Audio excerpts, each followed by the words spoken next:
نحمده ونصلي على رسوله الكريم اما بعد اعوذ باللہ من الشیطان الرجیم بسم اللہ الرحمن الرحیم قال اللہ تبارک وتعالی فی القرآن المجید والفرقان الحمید فاذکرونی اذکرکم واشکروا لی ولا تکفرون۔ اللہ تبارک و تعالی کا بڑا فضل و کرم ہے کہ اس نے ہمیں اور آپ کو اس مبارک مجلس کے اندر جمع فرمایا جو ذکر کی مجلس ہے۔ ذکر کے ذریعے اللہ تعالی کی محبت پیدا ہوتی ہے، ذکر کے ذریعے اخلاص پیدا ہوتا ہے عبادت کے اندر، ذکر کے ذریعے سے انسان کے دل میں اللہ تعالی کی محبت پیدا ہوتی ہے، اللہ تعالی سے تعلق جڑتا ہے۔ کسی اور عبادت کے بارے میں اللہ تعالی نے یہ نہیں فرمایا تم بھی میرے لیے کرو میں بھی تمہارے لیے کروں گا، یہ نہیں فرمایا، مگر ذکر کے لیے یہ فرمایا فاذکرونی اذکرکم، تم میرا ذکر کرو میں تمہارا ذکر کروں۔ یعنی ذکر سے آدمی کو اللہ سے جڑنے میں بڑی آسانی ہے اور بہت زیادہ تعلق پیدا ہو جاتا ہے اللہ تعالی سے۔ ذکر کرنے والا اللہ تعالی کی نظر میں بہت محبوب ہو جاتا ہے، بہت پسندیدہ ہو جاتا ہے، اور ذکر کی برکت سے انسان اللہ تبارک و تعالی کے مقرب بندوں میں آ جاتا ہے۔ تو انسان جب اللہ تعالی کا ذکر کرتا ہے تو اس کے دل میں اللہ تعالی کی محبت پیدا ہوتی ہے، اللہ کا قرب حاصل ہوتا ہے، اور انسان کے دل میں اخلاص پیدا ہوتا ہے۔ موجودہ زمانے کے اندر جو پریشانیاں ہیں، بہت ساری پریشانیاں، وہ اخلاص نس نہیں رہا۔ مسلمانوں کی تنظیمیں بنتی ہیں بگڑ جاتی ہیں کیونکہ آپس میں ہی جھگڑنے لگتے ہیں۔ کوئی بھی مسلمانوں کی تنظیم ایسی نہیں ہے جس میں جھگڑا نہ ہو، کوئی بھی مسلمانوں کا ادارہ ایسا نہیں ہے جس میں جھگڑا نہ ہو، اس لیے کہ اخلاص نہیں ہے۔ اخلاص کائے سے آتا ہے؟ اللہ کے ذکر سے آتا ہے، اور اس لائن کو لوگ اب پیچھے دھکیلنے لگے اور اس لائن سے پیچھے ہٹنے لگے۔ ارے صاحب کیا ضرورت ہے ذکر کرنے کی؟ ایسا نہیں ہے، ذکر کرنے والے ظاہراً ایسے نظر آتے، ارے صاحب کچھ لوگ بیٹھے ہوئے ہیں اللہ تعالیٰ کا ذکر کر رہے ہیں، اس سے کیا ہوگا؟ اسی سے سب کچھ ہوگا، ذکر کرنے سے ہی سب کچھ ہوتا ہے۔ سارے جھگڑے فساد ذکر کرنے سے ختم ہوں گے۔ اللہ تعالیٰ کی نعمتیں اور برکتیں ذکر کرنے سے ملیں گی۔ جب آدمی اللہ تعالیٰ کے قریب ہو جائے گا، اللہ کا محبوب بن جائے گا، تو اللہ تعالیٰ اس کو اپنی نعمتیں عطا فرمائیں گے۔ تو ذکر کرنے سے ہی ساری بلائیں دور ہوتی ہیں، سب پریشانیاں دور ہوتی ہیں، اور انسان اللہ کا محبوب بن جاتا ہے۔ ایک بار ایک صاحب نے شیطان کو دیکھا، شیطان کسی کو نظر بھی آ جاتا ہے۔ ایک بزرگ کو نظر آ گیا اور وہ کھڑا ہوا تھا، ہڈی کا ڈھانچہ بن گیا اور بہت پریشان حال ہے، پراگندہ بال ہے۔ انہوں نے پوچھا بزرگ نے، کیوں خواہ کیا حال ہے تمہارا؟ ارے صاحب مجھے تو بس تباہ برباد کر دیا، میرا بہت خراب حال ہو گیا، مجھے بہت پریشان کر دیا۔ کس نے؟ کہ وہ فلاں مسجد میں کچھ لوگ بیٹھے ہوئے ان لوگوں نے۔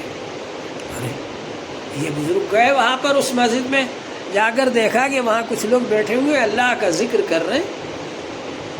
تو اس سے پوچھا کہ ارے میں تو ان کو دیکھ کے آیا، وہ تو بیچارے سیدھے سادے لوگ ہیں، بھولے بھالے لوگ ہیں، مسجد میں بیٹھے ہوئے اللہ کا ذکر کر رہے ہیں، اس نے تجھے کیسے پریشان کر دیا؟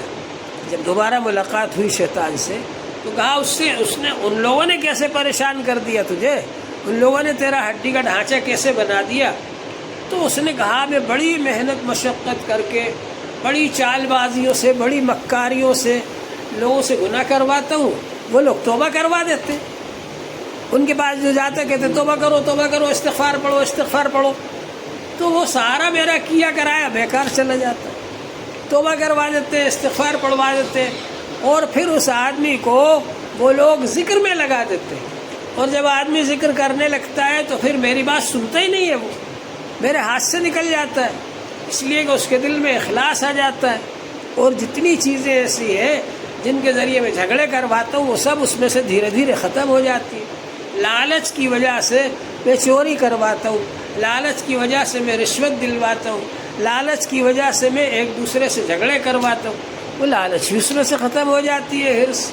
حسد کی وجہ سے میں جھگڑے کرواتا ہوں ایک دوسرے میں، حسد ختم ہو جاتی ہے اس میں سے، ذکر کرنے والے میں سے۔ تو ان لوگوں نے میرا کباڑ کر کے رکھ دیا جو وہاں مسجد میں بیٹھے ہوئے ہیں اور اللہ کا ذکر کر رہے ہیں۔ تو ذکر دیکھنے میں ایسا لگتا ہے کہ معمولی سی چیز ہے، یا ذکر کرنے والے ایسے لگتے ہیں کہ یہ کیسے لوگ ہیں، دنیا سے بے خبر ہیں، دنیا میں کیا کیا ہو رہا ہے، کیا کیا ترقی ہو رہی ہے، اور دنیا کے اندر جو کچھ ہے ان کو خبر ہی نہیں۔ یہ بیٹھے ہوئے ایک جگہ پر اور ذکر کر رہے ہیں۔ کس سے کیا ہوگا؟ ذکر سے، نعوذ باللہ من ذالک، ذکر سے ہی سب کچھ ہوگا۔ ذکر کی ہے، ذکر نہ کرنے کی وجہ سے، ذکر نہ کرنے کی وجہ سے ہی ہماری پسماندگی ہے۔ اللہ تعالی سے جب آدمی جڑے گا تو اس کو سب کچھ ملے گا۔ اللہ تبارک و تعالی نے ذکر ایسی چیز بنائی، فاذکرونی اذکرکم، تم مجھے یاد کرو میں تمہیں یاد کروں گا۔ حدیث پاک میں آتا ہے، حدیث قدسی ہے، من ذکرنی فی نفسہ ذکرتہ فی نفسی، جو اپنے دل میں مجھے یاد کرتا ہے میں بھی اس کو اپنے دل میں یاد کرتا ہوں۔ ومن ذکرنی فی ملئ ذکرتہ فی ملئ خیر منہ، اور جو مجلس میں یاد کرتا ہے اس سے اچھی مجلس میں، فرشتوں کی مجلس میں اس کو یاد کرتا ہوں۔ اللہ تبارک و تعالی جس بندے کو یاد فرمائے اور اس کا نام لے کر، اس کے والد کا نام لے کر کہے فلاں بندہ فلاں جگہ بیٹھ کر مجھے یاد کر رہا ہے، اس بندے کی قسمت کے کیا کہنے۔ اس کے لیے اللہ تبارک و تعالی کی جب اتنی رحمت آ رہی ہے تو اس کی خوش قسمتی کے کیا کہنے۔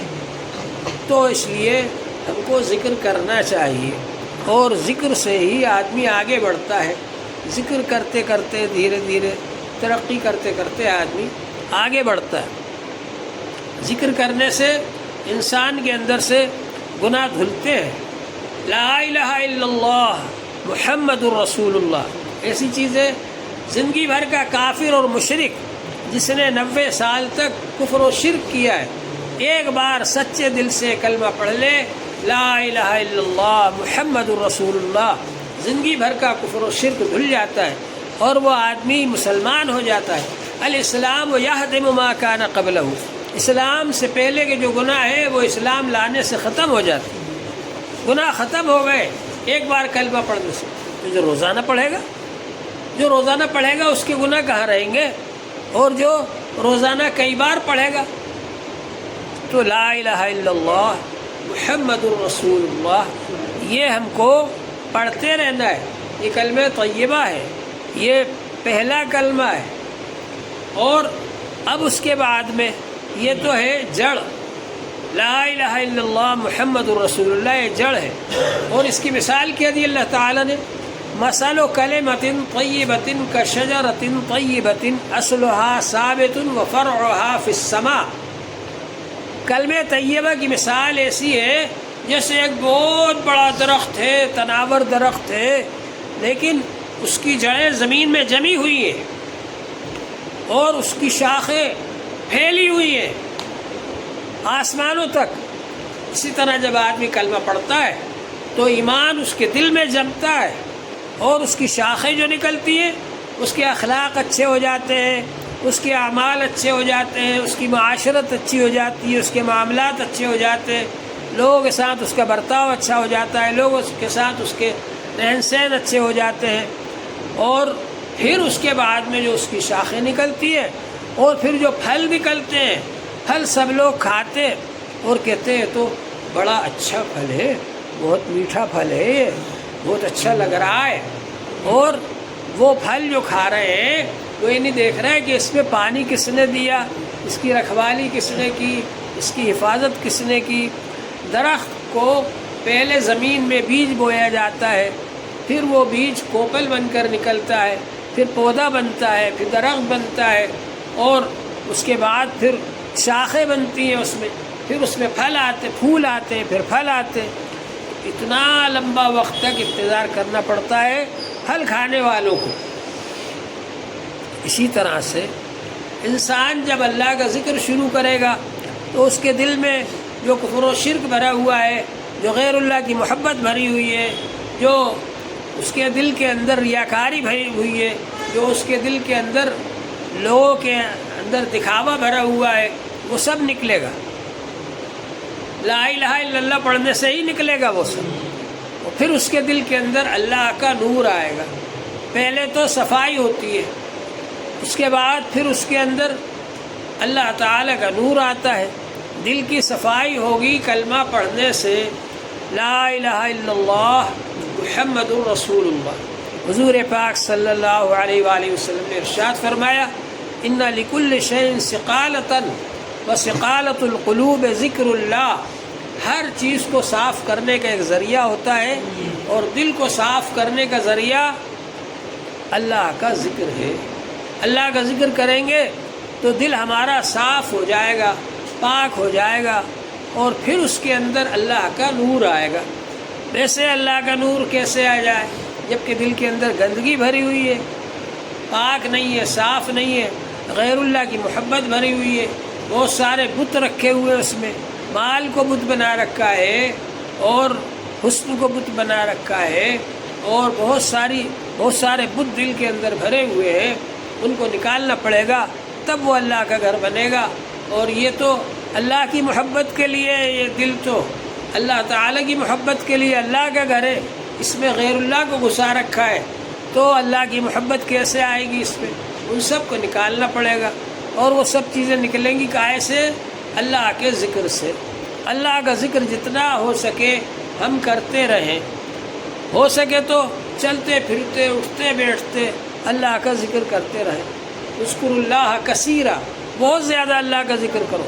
والذاکرین اللہ کثیرا والذاکرات اعد اللہ لهم مغفرۃ واجرا عظیما۔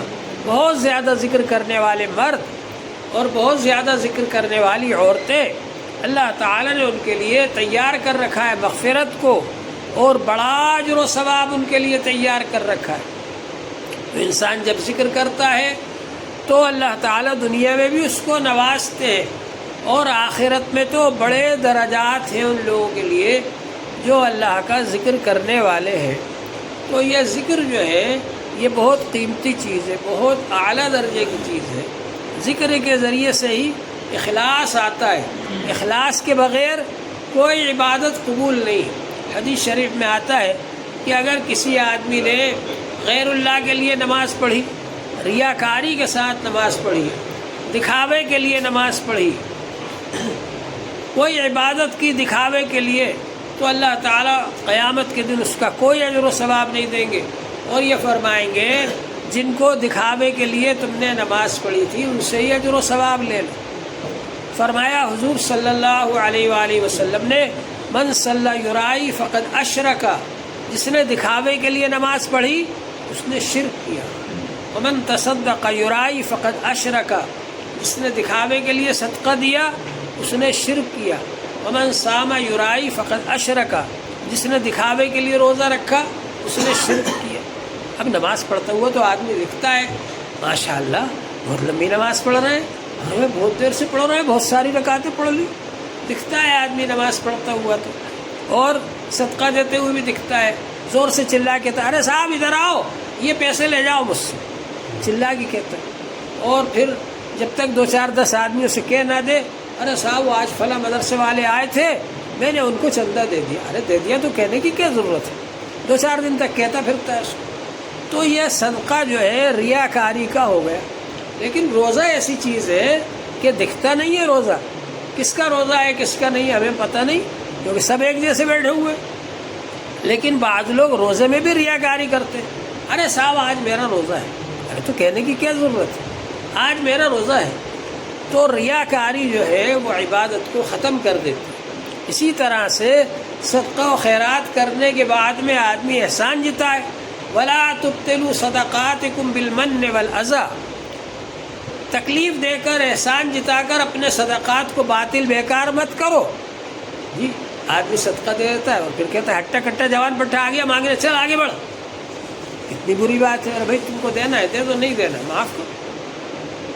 تو صدقات کو بھی آدمی باطل کر دیتا ہے کیونکہ اس کے دل میں اخلاص نہیں ہے۔ اخلاص جب ہوتا ہے خاموشی سے دیتا ہے، اخلاص جب ہوتا ہے تو گھر کے اندر نفل نماز پڑھتا ہے، اخلاص جب ہوتا ہے تو آدمی روزہ رکھتا ہے، کسی کو بتاتا نہیں ہے۔ حدیث شریف میں آتا ہے قیامت کے دن 3 قسم کے آدمیوں کو لایا جائے گا۔ ایک آدمی کو لایا جائے گا تو اس سے اللہ تعالیٰ پوچھیں گے تو نے میرے لیے کیا کیا؟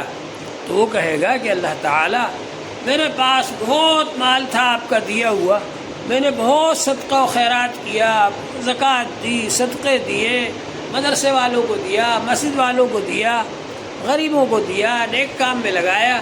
اللہ تعالیٰ فرمائیں گے تو نے یہ سب اس لیے کیا تھا تاکہ یہ کہا جائے ہے بہت سخی آدمی ہے، بہت دینے والا ہے۔ وہ دنیا میں تیری شہرت ہو چکی ہے، اب یہاں کوئی اجر و ثواب نہیں۔ اور اللہ تعالیٰ فرمائیں گے اس کو منہ کے بل گھسیٹ کر جہنم میں ڈال دیا جائے۔ تو اس کو گھسیٹا جائے گا منہ کے بل اور جہنم میں ڈالا جائے گا۔ ایک آدمی وہ آئے گا جو کہ بڑا بہادر ہوگا اور بہت جہاد کیے اس نے اور بہت سے لوگوں کو قتل کیا اور کئی جگہوں پر جنگ جیت کر کے آیا۔ اللہ تعالیٰ اس سے فرمائیں گے تو نے میرے لیے کیا کیا؟ اس نے کہا کہ میں نے تیرے لیے اتنے جنگ کی، اتنے جہاد کیے اور حتیٰ کہ میں خود بھی شہید ہو گیا تیرے لیے۔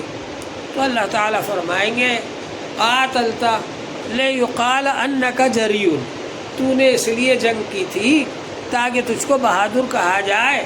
وہ تو دنیا میں تیری شہرت ہو چکی، اب یہاں کچھ نہیں ہے۔ تو اس کو بھی گھسیٹ کر کے جہنم میں ڈال دیا جائے گا منہ کے بل گھسیٹ کر۔ ایک وہ آدمی لایا جائے گا جو کہ عالم ہے، اس سے پوچھیں گے اللہ تعالیٰ کہ تو نے کیا کیا میرے لیے؟ تو وہ کہے گا میں نے تیرے دین کو پڑھا اور پڑھایا اور سیکھا اور سکھایا اور میں نے اتنا کام کیا دنیا کے اندر۔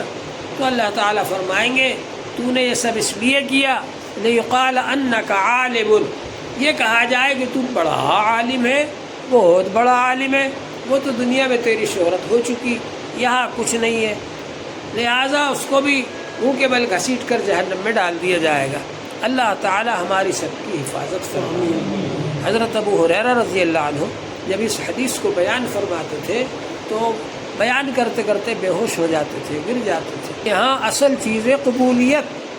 دنیا میں ہم لوگ بہت کچھ کر رہے ہیں، لیکن یہ دعا کریں کہ اللہ تعالیٰ یہ جو کچھ ہم عبادت کر رہے ہیں یہ خالص ہو، اخلاص کے ساتھ ہو اور اللہ تعالیٰ قبول فرمائے۔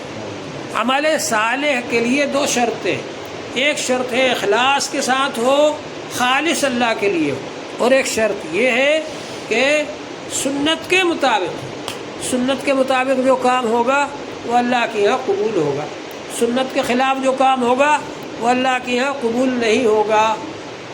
ایک صاحب نے آنکھیں بند کر کے نماز پڑھی اور بہت دل لگا کر کے نماز پڑھی۔ بڑے بزرگ تھے وہ، جب نماز پڑھ کر فارغ ہوئے پھر انہوں نے مراقبہ کیا کہ میری نماز کیسی ہے دیکھوں میں، تو ان کو نظر آیا کہ ان کی نماز جو ہے وہ بغیر آنکھوں والی ہے۔ بہت خوبصورت ہے نماز مگر اس کی آنکھیں نہیں ہیں۔ تو انہوں نے اللہ تعالیٰ سے پوچھا کہ اللہ تعالیٰ میں نے اتنے اخلاص کے ساتھ نماز پڑھی، اس کی تو آنکھیں ہی نہیں ہیں۔ تو اللہ تعالیٰ نے فرمایا ہمارے نبی صلی اللہ علیہ وسلم کا طریقہ ہے آنکھیں کھول کر نماز پڑھنے کا۔ اگر تم آنکھیں کھول کر نماز پڑھتے تو تمہاری نماز آنکھوں والی ہوتی، تم نے ہمارے نبی کے طریقے کے خلاف نماز پڑھی، اس لیے تمہاری نماز ایسی۔ تو اللہ کے یہاں قبول ہونے کے لیے شرط ہے اخلاص کے ساتھ ہو اور سنت طریقے پر۔ اللہ تعالی ہم سب کو عمل کی توفیق عطا فرمائے۔ وآخر دعوانا الحمد للہ۔